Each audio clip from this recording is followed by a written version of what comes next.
Bien-aimé dans le Seigneur, le prophète qui a le plus souffert dans la vie est le prophète Jérémie.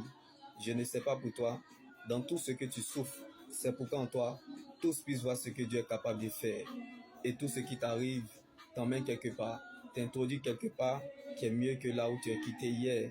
Les hommes prophétisent, mais Dieu lui parle. À cause d'Abraham, Dieu a fait la promesse à Isaac. Donc quelqu'un peut rester chez lui toute la journée à la maison. Et le soir, il a un témoignage parce que quelqu'un a cherché à sa place. Comme David a payé le prix pour que Salomon vive en paix et en sécurité.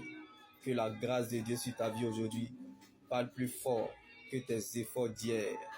Il ne suffit pas seulement de prophétiser ce que tu vois, mais d'accomplir ce que tu as dit. Car ce ne sont pas les richesses des sœurs de Lazare, Marie et Marthe qui l'ont réveillé de la tombe, mais c'était la voix de Jésus qui l'a ressuscité. La parole de Dieu est la seule prophétie qui ne rate jamais son but. Comme ce ne sont pas, bien aimés, les diplômes qui ont emmené David à la royauté. Ce n'est pas la naturalisation qui a fait sortir Joseph des prisons pour le palais.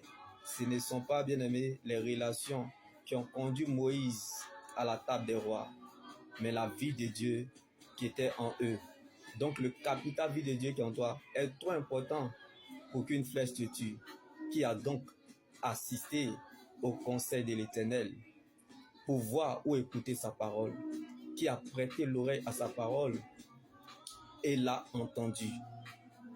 S'ils avaient assisté à mon conseil, ils auraient pu transmettre mes paroles à mon peuple, le faire renoncer à sa mauvaise conduite et à la méchanceté de ses agissements et de ses actions. Car le péché provoque parfois des combats inattendus que Dieu n'a pas prévus. Comme celui qui fuit Dieu le matin aura du mal à le retrouver en journée, car le jour du Seigneur est grand.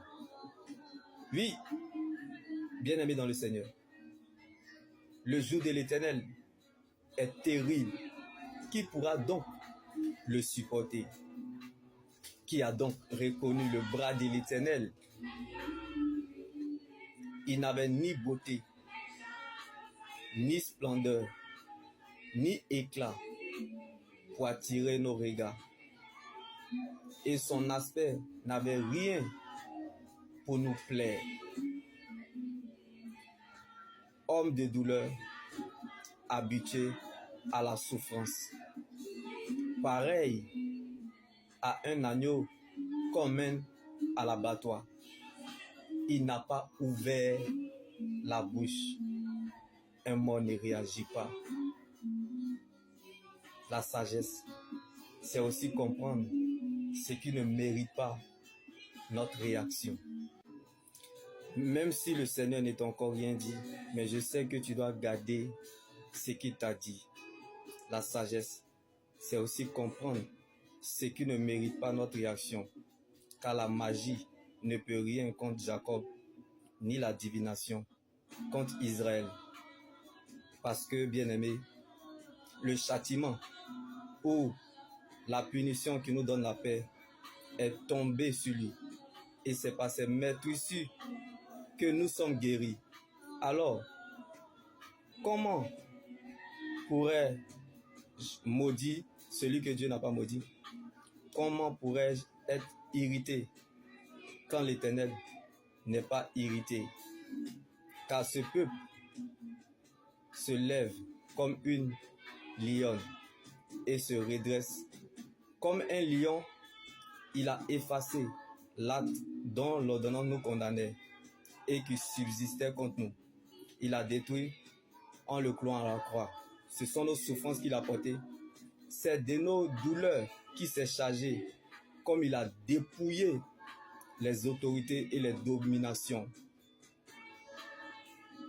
Il les a livrées publiquement en spectacle, en triomphant d'elle, alléluia, à la croix, pour libérer les captifs et renvoyer libres les opprimés, en apportant, bien-aimés, aux déportés la liberté et la délivrance aux prisonniers. Donc, celui qui pense trop à sa vie ne vit plus pour Dieu. Et celui qui pense trop à son passé, quant à son avenir, deviendra aveugle. Même si le Seigneur n'est encore rien dit, mais je sais que tu dois garder ce qu'il t'a dit. Il est venu libérer les captifs en dépouillant les dominations, les autorités. Il les a livrées publiquement en spectacle, en triomphant d'elles à la croix, pour renvoyer libres les opprimés. Donc, si tu ne luttes pas pour ton futur, tu dois accepter ce qui arrivera.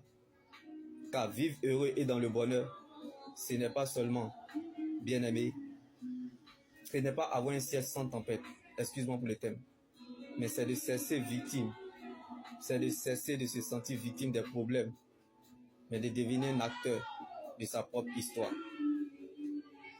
Dieu ne revient pas sur ce qu'il dit. Vivre heureux et dans le bonheur, ce n'est pas avoir un ciel sans tempête, mais c'est de cesser de se sentir victime des problèmes, mais de devenir un acteur de sa propre histoire. Car la meilleure prédication, c'est votre propre histoire avec Dieu.